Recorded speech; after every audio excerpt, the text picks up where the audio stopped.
السلام علیکم ورحمۃ اللہ وبرکاتہ۔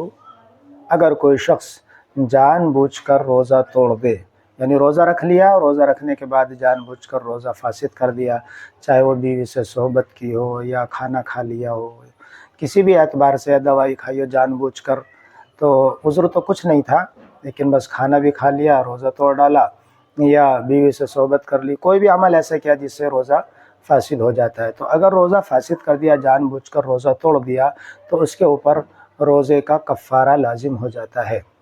کفارے کی تفصیل یہ ہے کہ جس نے جان بوجھ کر روزہ توڑ دیا ہے، تو اب اس کے اوپر شریعت کا قانون لاگو ہو گیا کہ اب اس کو کفارے کے طور پر 60 روزے رکھنا ضروری ہوگا۔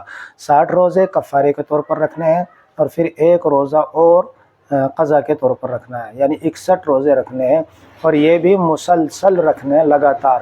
اگر وہ 60 روزے مسلسل رکھ رہا ہے اور بیچ میں اس نے ایک دو روزہ چھوڑ دیا، تو پھر وہ دوبارہ سے شروع ہو جائے گا۔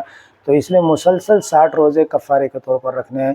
تو اگر کوئی شخص کفارے کے 60 روزے مسلسل نہیں رکھ سکتا، تو اس کے لیے ہے کہ وہ 60 مسکین کو صبح شام کا کھانا کھلا دے، اس سے بھی کفارہ ادا ہو جائے گا۔